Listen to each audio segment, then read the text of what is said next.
Hello friends, आप सभी का स्वागत है हमारे यूट्यूब चैनल विजार्ड क्लासेस पर। ये क्लास जो है बीपीएससी टीचर के लिए और एसटीईटी कंप्यूटर के लिए क्लासेस है। आज के सेशन का पहला क्वेश्चन है, in a programmed input output. Program input output में जो है क्या होता है, तो इसका करेक्ट आंसर हो जाएगा the CPU uses polling to watch the control bit constantly looping to see if a device is ready। Next question है, in an interrupt driven input output. Interrupt driven input output में क्या होता है, the CPU receives an interrupt when the device is ready for the next byte. अब है, how does the hardware trigger an interrupt.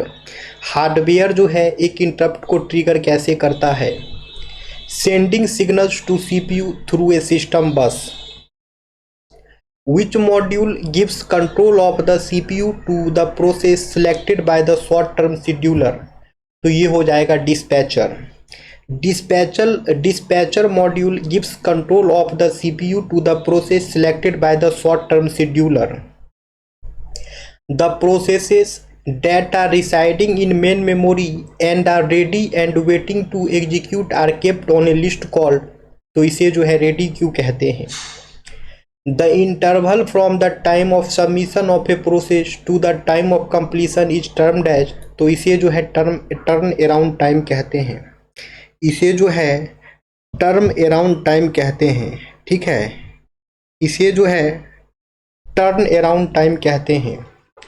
Next है, which scheduling algorithm allocates the CPU first to the process that request the CPU first। तो ये हो जाएगा first come first serve scheduling. First come first serve scheduling algorithm allocates the CPU first to the process that request the CPU first, जिसे कि short में FCFS भी कहा जाता है। In priority scheduling algorithm CPU is allocated to the process with highest priority।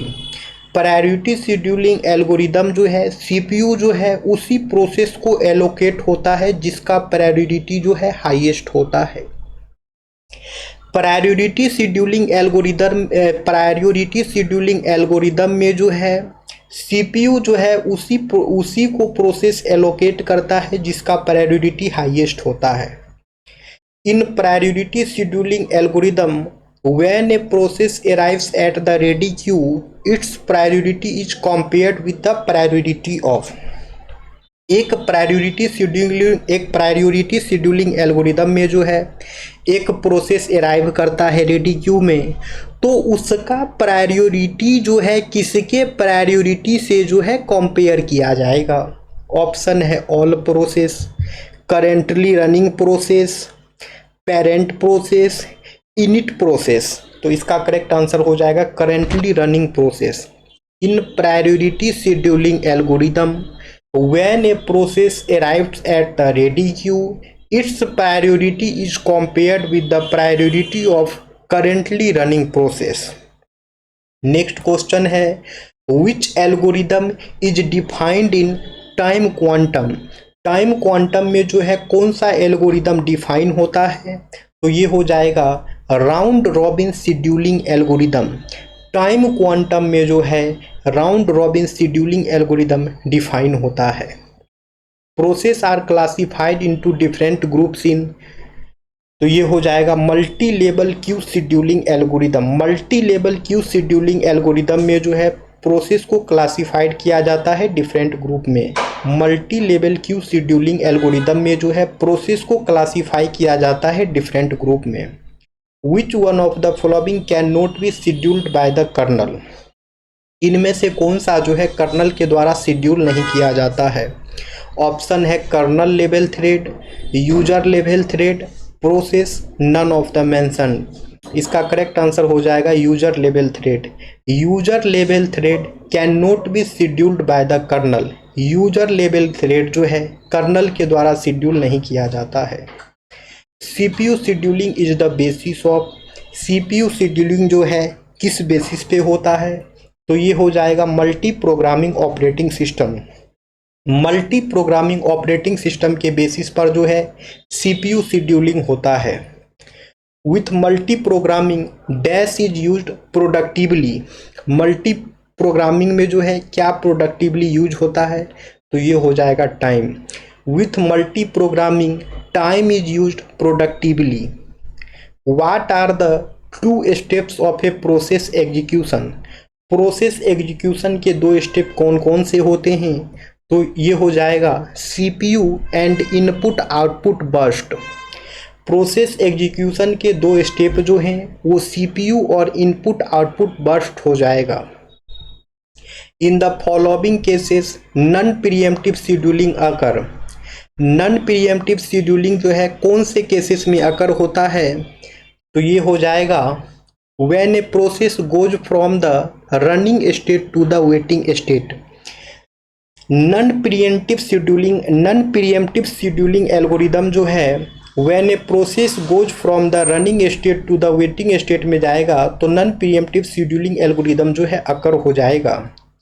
The switching of the CPU from one process or thread to another is called. The switching of the CPU from one process to another is called. CPU का switching जो है एक process से या फिर एक thread से another process या अनदर थ्रेड पे किया जाए तो इस स्विचिंग को क्या कहते हैं, तो इसको जो है कंटेक्स्ट स्विचिंग कहते हैं। ठीक है, the switching of the CPU from one process or thread to another is called context switching. What is dispatch latency.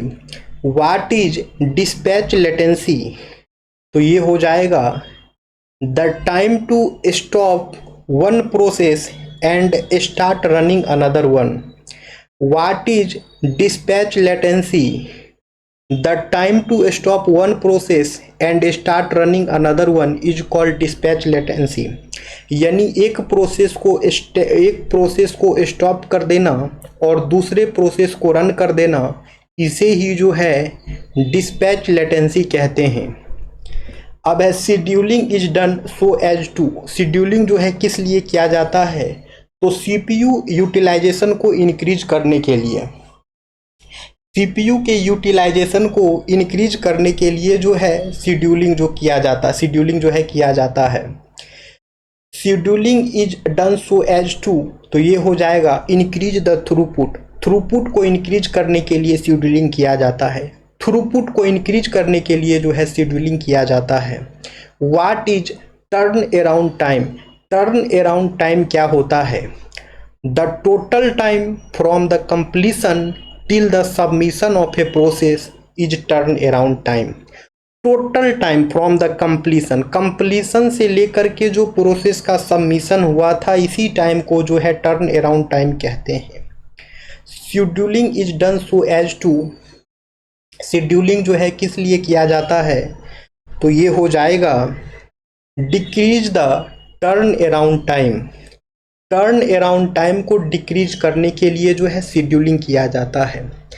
Turn around time को जो है डिक्रीज करने के लिए जो है शेड्यूलिंग किया जाता है। What is waiting time. Waiting time क्या होता है, the total time spend in the ready Q. Ready queue में जो भी टाइम स्पेंड किया गया हो उसे ही जो है वेटिंग टाइम कहते हैं। रेडी क्यू में जो भी टाइम स्पेंड किया गया हो उसे ही जो है वेटिंग टाइम कहते हैं। Scheduling is done so as to, तो ये हो जाएगा decrease the waiting time. Waiting time को डिक्रीज करने के लिए जो है शेड्यूलिंग किया जाता है। वेटिंग टाइम को डिक्रीज करने के लिए जो है शेड्यूलिंग किया जाता है। अब है what is response time. Response time क्या होता है, तो ये हो जाएगा the total time taken from the submission time till the first response is produced. Total time submission time से जो टोटल टाइम जो है फर्स्ट रिस्पॉन्स जब तक नहीं किया जाता है, फर्स्ट रिस्पॉन्स जो प्रोड्यूस किया जाता है, the total time taken from the submission time. Submission time से लेकर के फर्स्ट रिस्पॉन्स जो प्रोड्यूस किया जाता है उसी टाइम को जो है रेस्पॉन्स टाइम कहते हैं दोस्तों। अब है round robin scheduling falls under the category of. Round robin scheduling जो है किस कैटेगरी में फॉल होता है, तो ये हो जाएगा प्रीएम्प्टिव शेड्यूलिंग, ये हो जाएगा pre-emptive scheduling. Round robin scheduling जो है प्रीएम्प्टिव शेड्यूलिंग के अंदर जो है फॉलो होता है। What is FIFO algorithm, FIFO algorithm क्या होता है, तो ये हो जाएगा first executes the job that came in first in the Q. FIFO algorithm यही हुआ जो कि first execute the job, first जो है उसी जॉब को एग्जीक्यूट करेगा जो पहले क्यू में आया है। अब है the strategy of making processes that are logically runnable to temporally suspended is called, तो इसे जो है प्रीएम्प्टिव शेड्यूलिंग कहते हैं। The strategy of making processes that are logically runnable to be temporally suspended, तो उसे जो है प्रीएम्प्टिव शेड्यूलिंग कहते हैं। व्हाट इज शेड्यूलिंग, शेड्यूलिंग क्या होता है, तो वो हो जाएगा allowing a job to use the processor, processor को अलाउ करते हैं, अलाउइंग ए जॉब के अलाउ करते हैं कि वो प्रोसेसर को यूज कर सके, उसे ही जो है शेड्यूलिंग कहते हैं। ठीक है, allowing a job to use the processor, job को अलाउ करते हैं कि तुम अब प्रोसेसर को यूज कर सकते हो, उसे ही जो है शेड्यूलिंग कहते हैं। Orders are processed in the sequence they arrive if dash rule sequences the job, तो ये हो जाएगा फर्स्ट कम फर्स्ट सर्व।